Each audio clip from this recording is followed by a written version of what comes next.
Amina M., not her real name, is a primary school student in Nigeria's northeastern Borno state. Living a stable life and attending school is a dream come true for the 9-year-old who has endured war, displacement, and homelessness in her young life. She was only 2 when her parents fled their home in Bama town, 4.4 kilometers from Maiduguri, the Borno state capital.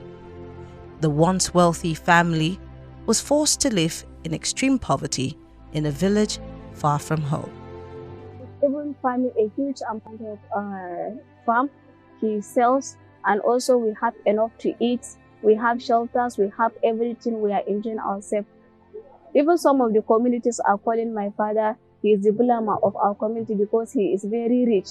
He has cows, he has goats and other farm and other animals that we used to rear.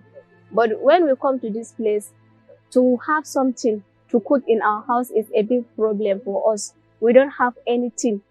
We even beg for help for other people to assist us in order to cook food in our house. But after then we get some assistance from individual and good donation from relatives. Then we started selling masa. So we are doing masa in the morning and also doing akara and moi moi in the evening. Amina is one of the millions whose fortunes have been marred by 15 years of insurgency. For more than a decade, many parts of Borno state were under siege by Boko Haram, a terror group known for its hardline stance against Western education. The group has carried out mass abductions of students, razed schools, and in one instance burned dozens of students in a boys' hostel. Social and rights groups estimate Boko Haram has abducted more than 1,400 students, razed hundreds and thousands of homes, killed more than 40,000 people, and displaced more than 2 million since 2009.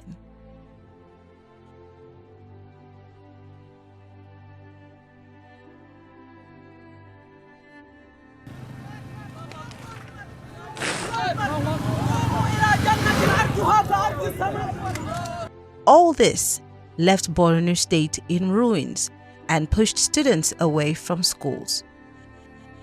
For years, parents were unwilling to send their children to school, but some organizations are doing the tough job of getting youngsters back into classrooms.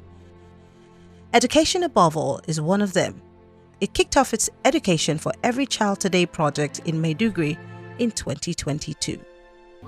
In this organization of Education Above All, what we do is we look for children who are in the most difficult circumstances and not accessing school and provide them with an opportunity to do so.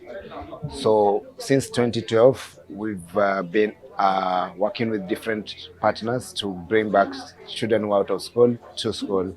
And in the process, we've managed to bring close to 14.5 million out-of-school children back to school. Well, it's not easy because, as you say, some of these children are in the most difficult to reach areas. Apart from the usual barriers that we find children having, like lack of access to a school, poverty, geographical issues. In addition, in Nigeria, we have the conflict in the northern states. So most of the work that we are doing currently with the Street Child is in the 3 states of Borno, Yobe, and Adamawa. And this is where some of the highest number of conflicts have been reported and displacements because of armed groups attacking on children. So the motivation for our partners is to reach these displaced children who have no other alternative. So Education Above All works with partners who are already on the ground and they understand the context of the situation. They work within the government education sector plans, and therefore what they come in is to fill in the gaps that they may not have been reached with the government. The Global Coalition for the Protection of Education Against Attack has reported in the last 2 years in Nigeria alone, there have been up to 19 attacks, and 15 of them have been against personnel and students. And in the process, 52 people have been affected by these attacks. So the role for everybody is to ensure that children can attend school safely teachers can go to school safely and other educators, and also both the state actors and non-state actors do not target children or schools of that children are. Borno State, having been the epicenter of the insurgency, have been so devastated because of the destructions that we have witnessed in the past decade. And we are trying as much as possible to see how we can put up all the facilities that have been destroyed by the insurgency in the state. Alhamdulillah, so far, so good. Under the leadership of our governor, Professor Babogana Umar Zulu, we have developed a 25-year development plan and 10-year strategic plan for the recovery process in the state. We have worked tirelessly with other agencies and the federal government and developed a Borno model on the DDR program that we have embarked upon. And a lot of insurgents have surrendered, and that have bring a lot of peace now. Collectively, we are enjoying peace. I can say Borno State is more peaceful than even Abuja and Lagos in terms of security and other minimal crimes that have been happening around. Alhamdulillah, there is peace in Borno State. Amina is enrolled in school thanks to the project. So are 42,000 more children in the current project with Street Child and 648,000 in Nigeria since 2015. Despite the ruins left by Boko Haram, she's filled with hope. Like many others, dreams of a bright future, one where there will be a safer space for education and children like her.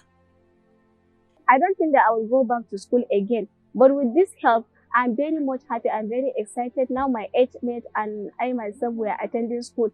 And I think I'm just feeling in my mind that I have a bright future. And I just wanted to be like those that are coming to our community, giving enlightenment and other things. I'm very much happy. At least one day I will help my parents. From pain to hope, from fear to determination, there's no going back for these young children on the streets of Maiduguri. Thanks to the opportunity to rebuild and grow through education, community, and commitment from the government. These children, especially the girl child, can dream again.